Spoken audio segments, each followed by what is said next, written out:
ದ್ವಿತೀಯ PUC ವಿದ್ಯಾರ್ಥಿಗಳಿಗೆ ಸ್ವಾಗತ. ಈಗ ನೋಡಿ, ಈ ವಿಡಿಯೋದಲ್ಲಿ ನಾವು ನಿಮ್ಮ 10 ಅಂಕದ ಪ್ರಶ್ನೆಗಳನ್ನು ಮತ್ತು ಉತ್ತರಗಳನ್ನು ನೋಡೋಣ. ನೋಡಿ, ಈಗ ಕರ್ನಾಟಕ ಶಾಲಾ ಪರೀಕ್ಷೆ ಮೌಲ್ಯ ನಿರ್ಣಯ ಮಂಡಳಿ ನಿರ್ಣಯದಂತೆ ಈ ಶೈಕ್ಷಣಿಕ ಸಾಲಿನ PUCಯ ಅಂತಿಮ ಪರೀಕ್ಷೆಯಲ್ಲಿ ಪ್ರಶ್ನೆ ಪತ್ರಿಕೆ ತಯಾರಕರು ಈ ಮೇಲ್ಕಂಡ ನೀಲು ನಕ್ಷೆಗಳವಾಗಿ ಪ್ರಶ್ನೆ ಪತ್ರಿಕೆಯನ್ನು ತಯಾರಿಸಬೇಕಾಗಿದೆ ಅಂತ ಹೇಳಿದ್ದಾರೆ. ಆದ ಕಾರಣ 10 ಅಂಕದ ಪ್ರಶ್ನೆಗಳನ್ನು ಕೇವಲ ಅಧ್ಯಾಯ 2, 5, 7, 9 ಇದರಿಂದ ಮಾತ್ರ ನಮಗೆ ಕೇಳ್ತಾರೆ. ಆದ ಕಾರಣ ಆ ಪ್ರಶ್ನೆಗಳು ಯಾವುವು ಮತ್ತು ಉತ್ತರಗಳು ಏನಿದಾವೆ ಅಂತ ಈಗ ನಾವು ನೋಡೋಣ. ಅಧ್ಯಾಯ 2, ಚುನಾವಣೆ ಮತ್ತು ಭಾರತದಲ್ಲಿ ಪಕ್ಷ ಪದ್ಧತಿ. ಇದರಲ್ಲಿ ನಮಗೆ 10 ಅಂಕದ ಒಂದು ಪ್ರಶ್ನೆಯನ್ನ ಕೇಳ್ತಾರೆ. ನೋಡಿ, ಇದರಲ್ಲಿ ಕೇಳುವಂತಹ 10 ಅಂಕದ ಪ್ರಶ್ನೆಗಳು: ಭಾರತದ ಪಕ್ಷ ಪದ್ಧತಿಯ ಸ್ವರೂಪವನ್ನು ವಿವರಿಸಿ. ನೋಡಿ, ಸಾಮಾನ್ಯ ಸಿದ್ಧಾಂತದ ಆಧಾರದ ಮೇಲೆ ರಾಜಕೀಯ ಅಧಿಕಾರವನ್ನು ಪಡೆಯುವ ಉದ್ದೇಶದಿಂದ ಸಂಘಟಿತವಾಗಿರುವ ಜನಸಮುದಾಯವೇ ರಾಜಕೀಯ ಪಕ್ಷ. ಭಾರತ ಪಕ್ಷ ಪದ್ಧತಿಯ ಸ್ವರೂಪ ಕೆಳಗಿನಂತಿದೆ. ಇವನ್ನೆಲ್ಲ ಹೇಳ್ಬೇಕು ನೀವು. ಸಂವಿಧಾನೇತರ ಬೆಳವಣಿಗೆ, ಸಂವಿಧಾನದಲ್ಲಿ ಉಲ್ಲೇಖ ಇಲ್ಲ. ಬಹುಪಕ್ಷ ಪದ್ಧತಿ, ಪಕ್ಷಗಳಲ್ಲಿ ಒಡಕು ಮತ್ತು ವಿಲೀನ, ಏಕಪಕ್ಷ ಪ್ರಾಬಲ್ಯದ ಕ್ಷೀಣತೆ, ಭಿನ್ನಮತೀಯತೆ, ಪಕ್ಷಾಂತರ ಪಿಡುಗು, ನಾಯಕತ್ವದ ವರ್ಚಸ್ಸು, ತತ್ವರಹಿತ ರಾಜಕೀಯ ಪಕ್ಷಗಳು, ಪ್ರಾದೇಶಿಕ ಪಕ್ಷಗಳ ಪ್ರಾಬಲ್ಯ, ಧಾರ್ಮಿಕ ಮತ್ತು ಭಾಷಾವಾರು ಪಕ್ಷಗಳು, ಎಡ ಮತ್ತು ಬಲಪಂಥೀಯ ಪಕ್ಷಗಳು, ಸಮ್ಮಿಶ್ರ ಸರ್ಕಾರದ ಶಕೆ. ಈ ರೀತಿ ಭಾರತ ರಾಜಕೀಯ ಪಕ್ಷಗಳು ತನ್ನದೇ ಆದ ಲಕ್ಷಣಗಳನ್ನು ಹೊಂದಿರುವುದರ ಮೂಲಕ ವಿಶ್ವದಲ್ಲೇ ಒಂದು ವಿಶಿಷ್ಟ ಸ್ವರೂಪವನ್ನು ಪಡೆದುಕೊಂಡಿವೆ ಅಂತ ಚುನಾವಣಾ ಆಯೋಗದ ರಚನೆ ಮತ್ತು ಕಾರ್ಯಗಳನ್ನು ವಿವರಿಸಿ. ಎರಡನೇದು, ಈಗ ನೋಡಿ, ಮೊದಲನೇದು ಏನಕ್ಕಾದ್ರೆ ಭಾರತ ಪಕ್ಷ ಪದ್ಧತಿಯ ಸ್ವರೂಪ. ಇದನ್ನು ನೀವಿಷ್ಟು ಹೇಳಬೇಕು.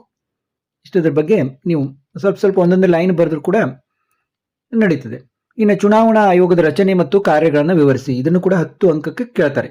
ಚುನಾವಣಾ ಆಯೋಗದ ರಚನೆ ಹೇಗಾಗ್ತದೆ, ನೇಮಕ ಏನು, ಅಧಿಕಾರಾವಧಿ ಹೇಗೆ, ವೇತನ ಹೇಗೆ, ಅದನ್ನೆಲ್ಲ ನೀವು ಹೇಳ್ತಾ ಬೇಕು. ಪದಚ್ಯುತಿ, ಚುನಾವಣಾ ಆಯೋಗದ ಅಧಿಕಾರ ಮತ್ತು ಕಾರ್ಯಗಳು, ನೋಡಿ ಏನೇನು ಅಧಿಕಾರ, ಏನೇನು ಕಾರ್ಯಗಳಿರ್ತಾವೆ ಅವಕ್ಕೆ ಅನ್ನೋದೆಲ್ಲ ನೀವು ಹೇಳ್ತಾ ಹೋಗಬೇಕು. ನೆಕ್ಸ್ಟು, ಭಾರತದಲ್ಲಿ ಚುನಾವಣಾ ಸುಧಾರಣೆಗಳನ್ನು ವಿವರಿಸಿ ಅಂತ ಕೇಳ್ತಾರೆ. ನೋಡಿ, ಏನು ಸುಧಾರಣಾ ಇದೆ ನೋಡಿ, ಮತದಾರರ ಗುರುತಿನ ಚೀಟಿ, ವಿದ್ಯುನ್ಮಾನ ಮತಯಂತ್ರ, ಅಭ್ಯರ್ಥಿಗಳ ಹಿನ್ನೆಲೆ ಕಡ್ಡಾಯ ಘೋಷಣೆ, ಯಾವಾಗ ಏನೇನು ಬಂದಿದ್ದಾವೆ ನೋಡಿ ಇವೆಲ್ಲ. ನಕಾರಾತ್ಮಕ ಮತದಾನ, ನೋಟಾ, ಮತದಾನ ಖಾತ್ರಿ ಯಂತ್ರದ ಬಳಕೆ, VVPAT, ರಾಜ್ಯ ಅಥವಾ ಸರ್ಕಾರವೇ ಚುನಾವಣೆ ವೆಚ್ಚ ಭರಿಸುವಂಥ ಸುಧಾರಣೆ, ಅದು ಜಾರಿಗೆ ಬಂದಿಲ್ಲ ಆದರೆ ಚರ್ಚೆಯಲ್ಲಿದೆ.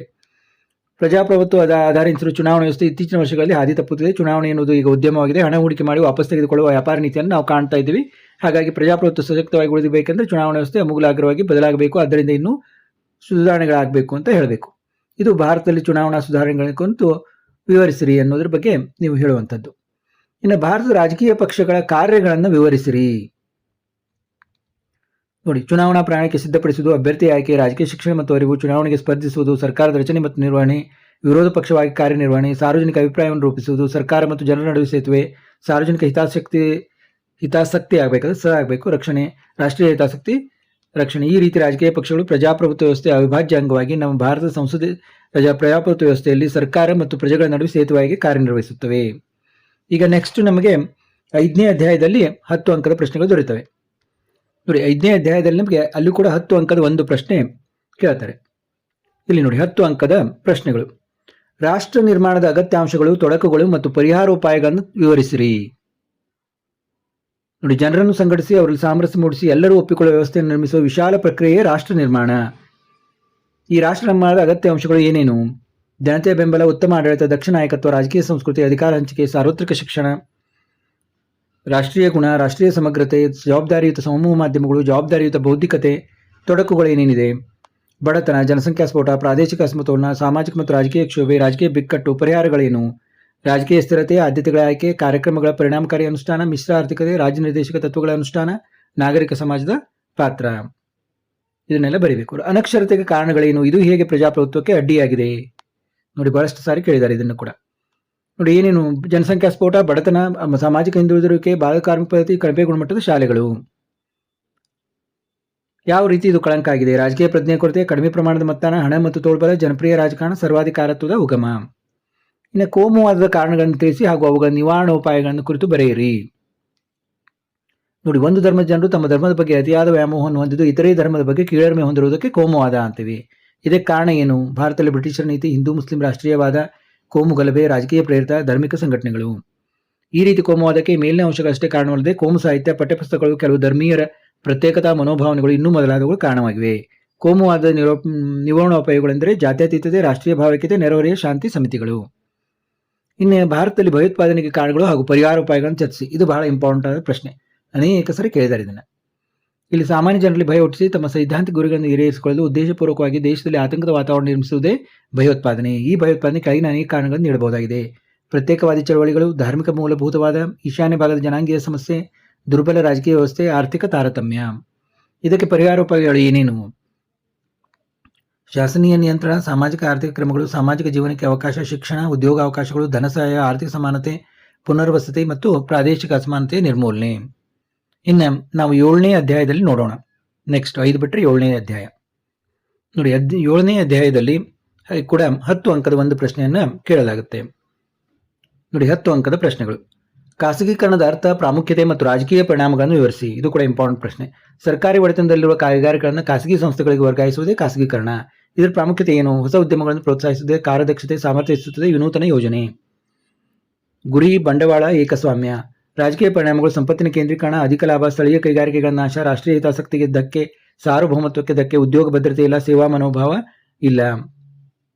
ಇನ್ನು ಉದಾರೀಕರಣದ ಅರ್ಥ, ಪ್ರಾಮುಖ್ಯತೆ ಮತ್ತು ರಾಜಕೀಯ ಪರಿಣಾಮಗಳನ್ನು ವಿವರಿಸಿ. ಇದು ಕೂಡ ಇಂಪಾರ್ಟೆಂಟ್.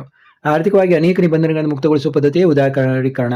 ಇದು 1991ರ ಹೊಸ ಆರ್ಥಿಕ ನೀತಿಯ ಒಂದು ಪ್ರಮುಖ ತತ್ವವಾಗಿದೆ. ಪ್ರಾಮುಖ್ಯತೆ ಏನು? ಸರ್ಕಾರದ ನೀತಿಗಳಿಂದ ಮುಕ್ತಿ, ಗ್ರಾಹಕ ಸ್ನೇಹಿ, ಪೈಪೋಟಿಯನ್ನು ಉತ್ತೇಜಿಸುತ್ತದೆ, ವಿಶ್ವ ಉದ್ಯಮಗಳ ದರ್ಜೆಯನ್ನು ಉತ್ತೇಜಿಸುತ್ತದೆ, ಖಾಸಗಿ ಸಂಸ್ಥೆಗಳನ್ನು ಉನ್ನತೀಕರಿಸುತ್ತದೆ, ತಂತ್ರಜ್ಞಾನವನ್ನು ಉನ್ನತೀಕರಿಸುತ್ತದೆ, ಆರ್ಥಿಕ ಪ್ರಗತಿ ಸಾಧಿಸುತ್ತದೆ. ಇನ್ನು ರಾಜಕೀಯ ಪರಿಣಾಮ ಏನಾಗ್ತದೆ? ಬೌದ್ಧಿಕ ಪಲಾಯನ, ಕಾರ್ಮಿಕರ ಅವಲಂಬನೆ ಕಡಿಮೆಯಾಗುತ್ತದೆ, ಪರಿಸರ ವಿನಾಶ ಹೆಚ್ಚಾಗುತ್ತದೆ, ಕೆಲವು ವಸ್ತುಗಳ ಬೆಲೆಗಳ ನಿಯಂತ್ರಣ, ಜನಸಾಮಾನ್ಯರ ಮೇಲೆ ದುಷ್ಪರಿಣಾಮ, ಹಣಕಾಸಿನ ಅಸ್ಥಿರತೆ. ಇದು ನೋಡಿ ವೆರಿ ವೆರಿ ಇಂಪಾರ್ಟೆಂಟ್. ಜಾಗತೀಕರಣದ ಅರ್ಥ, ಪ್ರಾಮುಖ್ಯತೆ ಮತ್ತು ರಾಜಕೀಯ ಪರಿಣಾಮಗಳನ್ನು ವಿವರಿಸಿ. ವಿಶ್ವದ ಆರ್ಥಿಕತೆಯೊಂದಿಗೆ ರಾಷ್ಟ್ರದ ಆರ್ಥಿಕತೆಯನ್ನು ಒಂದುಗೂಡಿಸುವ ಪ್ರಕ್ರಿಯೆ ಜಾಗತೀಕರಣ. ಭೌಗೋಳಿಕ ನೆಲೆಗಟ್ಟನ್ನು ದಾಟಿ ಜನರು ಇಲ್ಲಿ ಪರಸ್ಪರ ಅವಲಂಬಿತರಾಗಿರುತ್ತಾರೆ. ಒಂದುಗೂಡುವಿಕೆ ಜಾಗತೀಕರಣದ ಪ್ರಮುಖ ಧ್ಯೇಯವಾಗಿದ್ದು ರಾಷ್ಟ್ರ ನಡುವೆ ವ್ಯಾಪಾರ ಮತ್ತು ಬಂಡವಾಳ ಹೂಡಿಕೆ ಪ್ರಕ್ರಿಯೆಯಾಗಿದೆ. ಇದು 1991ರ ಹೊಸ ಆರ್ಥಿಕ ನೀತಿಯ ಒಂದು ಪ್ರಮುಖ ತತ್ವವಾಗಿದೆ. ಪ್ರಾಮುಖ್ಯತೆಯನ್ನು ಸಾಮರ್ಥ್ಯ, ಉನ್ನತೀಕರಣಗೊಂಡ ತಂತ್ರಜ್ಞಾನದ ಬಳಕೆ, ಜಾಗತಿಕ ಗ್ರಾಮ, ಉದ್ಯೋಗಿಗಳಿಗೆ ಮುಕ್ತ ಸಂಚಾರ, ವಿಶ್ವ ಸ್ಪರ್ಧೆಯ ಅವಕಾಶ, ಹೊರಗುತ್ತಿಗೆ, ಮಾನವ ಸಂಪನ್ಮೂಲ ಬಳಕೆ. ರಾಜಕೀಯ ಪರಿಣಾಮ ಏನೇನು? ಶಕ್ತಿ ರಾಷ್ಟ್ರಗಳ ಒತ್ತಡ, ಪರಮಾಧಿಕಾರಕ್ಕೆ ಧಕ್ಕೆ, ಸಾಂಸ್ಕೃತಿಕ ದಾಳಿ, ಜೀವನ ಶೈಲಿಗೆ ಗುಲಾಮರಾಗುತ್ತಾರೆ, ಸಾಲ ಮನ್ನಾ ರದ್ದುಗೊಳಿಸುವುದು, ರಾಜಕೀಯ ಅಸ್ಥಿರತೆ, ಸಮೂಹ ಮಾಧ್ಯಮಗಳ ಮೇಲೆ ನಿಯಂತ್ರಣ. ಈ ರೀತಿ ಜಾಗತೀಕರಣವು ಭೌಗೋಳಿಕ ನೆಲೆಗಟ್ಟನ್ನು ದಾಟಿ ಜನರು ಪರಸ್ಪರ ಅವಲಂಬಿತರಾಗಿ ಒಂದುಗೂಡುವಂತೆ ಮಾಡುತ್ತದೆ. ಇನ್ನು ಇದನ್ನು ಬಿಟ್ಟರೆ ನಮಗೆ ನೇರವಾಗಿ ಇನ್ನು ಲಾಸ್ಟ್ 9ನೇ ಅಧ್ಯಾಯದಲ್ಲಿ ನಮಗೆ 10 ಅಂಕದ ಪ್ರಶ್ನೆಗಳನ್ನು ಕೇಳ್ತಾರೆ ನೋಡಿ. ಭಾರತದ ವಿದೇಶಾಂಗ ನೀತಿ. ಇಲ್ಲಿ ಕೂಡ ನಮಗೆ 10 ಅಂಕದ ಒಂದು ಪ್ರಶ್ನೆಯನ್ನು ಕೇಳಲಾಗುತ್ತೆ. ಅವು ಯಾವುವು ಅಂತ ಈಗ ನಾವು ನೋಡೋಣ ನೋಡಿ. 10 ಅಂಕದ ಒಂದೇ ಒಂದು ಇಂಪಾರ್ಟೆಂಟ್ ಪ್ರಶ್ನೆ ಇದೆ, ಇದನ್ನು ಓದ್ಕೊಳ್ಳೇಬೇಕು ನೀವು. ಭಾರತದ ವಿದೇಶಾಂಗ ನೀತಿಯ ಮೂಲ ತತ್ವಗಳನ್ನು ವಿವರಿಸಿ. ಒಂದು ಸ್ವತಂತ್ರ ರಾಷ್ಟ್ರ ಮತ್ತೊಂದು ಸ್ವತಂತ್ರ ರಾಷ್ಟ್ರದಿಂದ ವ್ಯವಹರಿಸುವಾಗ ಅನುಸರಿಸುವ ನೀತಿಯೇ ವಿದೇಶಾಂಗ ನೀತಿ. ನಮ್ಮ ಭಾರತ ವಿದೇಶಾಂಗ ನೀತಿಯ ಶಿಲ್ಪಿ ಪಂಡಿತ್ ಜವಾಹರ್ಲಾಲ್ ನೆಹರು.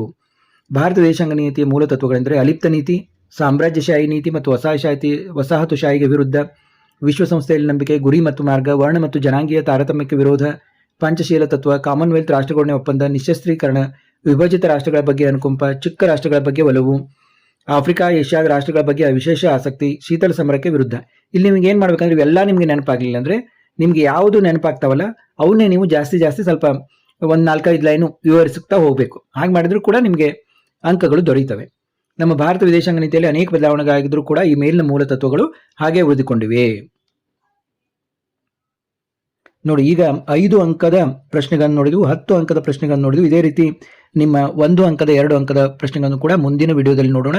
ನಿಮ್ಮ ಎಲ್ಲ ವಿಷಯಗಳ ವಿಡಿಯೋಗಳನ್ನು ಮಾಡ್ತಾ ಇದ್ದು ಮತ್ತು ಈಗಾಗಲೇ ನಿಮ್ಮ ಮಾದರಿ ಪ್ರಶ್ನೆ ಪತ್ರಿಕೆ ಉತ್ತರಗಳನ್ನು ಕೂಡ ವಿಡಿಯೋದಲ್ಲಿ ನೀಡಿದ್ದು, ಅವನ್ನು ನೋಡಿ ಮತ್ತೆ ಭೇಟಿಯಾಗೋಣ.